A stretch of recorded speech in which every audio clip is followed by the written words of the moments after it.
There's a strange thing about silence. Sometimes it comforts you. Sometimes it screams louder than any sound ever could. For Anna, silence had become a constant companion. After her fiancé Ethan died in a car crash 3 months ago, the world had turned gray.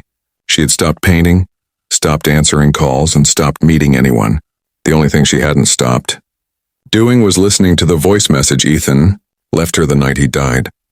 "I'll be home soon, Anna. Don't stay up too late painting again." Every night she played it before sleeping, hoping his voice would fill the empty room. When her landlord offered her a cheaper apartment, apartment 13, she took it without hesitation.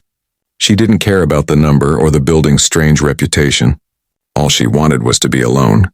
Apartment 13 was small but neat. A single bedroom, a narrow kitchen, and a large wall mirror opposite the bed.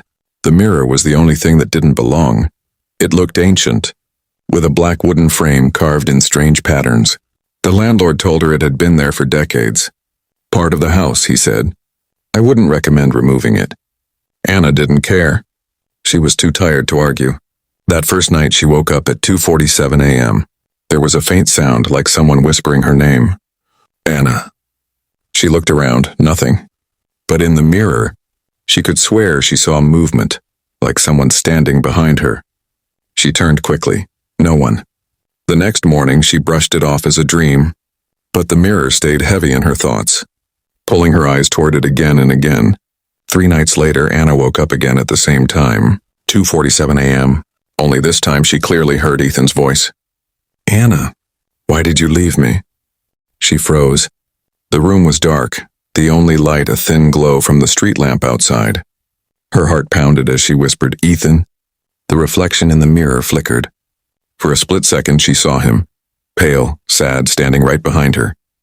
Anna gasped and switched on the lamp, but he vanished. She broke down crying. She missed him so much that the idea of him still being near felt both comforting and terrifying. The next morning she told herself it was grief. Maybe she wanted so badly to see him that her mind had started to create him. But that night she heard the same whisper again. And this time the mirror was fogged, as if someone had breathed on the inside of it. Across the glass, written in the misty surface, were the words, "I never left." Anna tried to get help. She went to her neighbor upstairs, an old woman named Mrs. Caldwell, who had lived in the building for over 30 years. When Anna mentioned the mirror, Mrs. Caldwell's face went pale. "That mirror shouldn't still be here," she whispered. "The last tenant who had it?" She went mad, said her dead husband talked to her through it. Then one night Mrs. Caldwell stopped herself. Anna leaned in. What happened to her? She jumped from her balcony. They found her body in the courtyard. But when the police entered the apartment, the mirror was clean. No fingerprints, no dust. As if it was watching. Anna felt chills down her spine. She went back to her room that night, staring at the mirror from the corner of her eye. It felt alive and like a thing that breathed. When she covered it with a cloth, she slept fine. But when she removed it the next day, the word "why" was scratched faintly into the glass. Days passed. Anna started recording the nights with her phone camera. Each night, 2:47 a.m., the mirror would flicker, faint shadows moving behind the glass. One morning she played the recording and froze. On the video there was someone in the mirror, a male figure. He stood behind her while she slept, his head tilted watching her.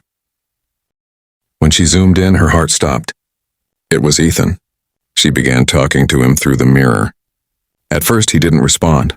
Then the fog on the glass began to appear and she could make out faint words. "Help me. It's dark here. Find the truth." Anna couldn't understand. She started searching old newspapers about the building and found an article. In 1992, a man had died in apartment 13. His name was also Ethan Miller, a painter who went insane after his wife's death. He had killed himself in front of a mirror. The mirror. Terrified, Anna realized something horrible. The mirror wasn't showing her Ethan. It was showing someone else. A soul trapped long before she moved in. But why did it use Ethan's voice? Why did it know her pain? That night the whispers grew louder. When she tried to sleep, she heard laughter mixed with sobbing. The air turned cold, her breath visible. Then came a voice from the mirror, deeper, angrier. "You called me with your grief. You wanted him back. Now you are mine." Anna screamed and threw a blanket over the mirror. but the reflection under the cloth moved, like someone pressing their face from the inside.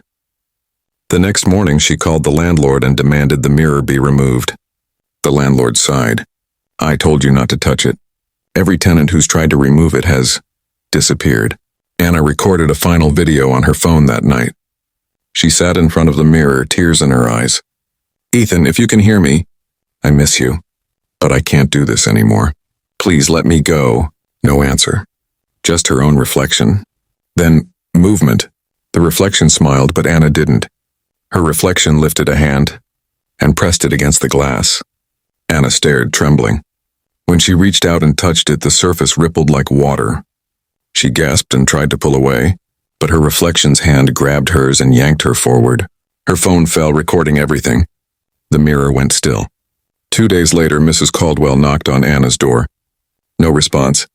The door was locked from the inside. When police broke in, the apartment was empty. No sign of struggle, no blood, just her phone on the floor. The last video played automatically. In it, Anna sat crying before the mirror. Then, silence. The mirror shimmered, and her reflection smiled. But what made the officer drop the phone was the last frame. In the reflection of the mirror behind Anna was a man standing. He looked exactly like Ethan, and as the recording ended, the mirror reflected a new message on its fogged surface. "I'm home." Epilogue. The landlord cleaned the apartment and put it up for rent again. A week later, a new tenant moved in, a young man named Ethan Clark. When he entered the bedroom, he looked at the old black mirror and smiled. For a brief moment, a faint female voice echoed from the glass. "Welcome home, Ethan."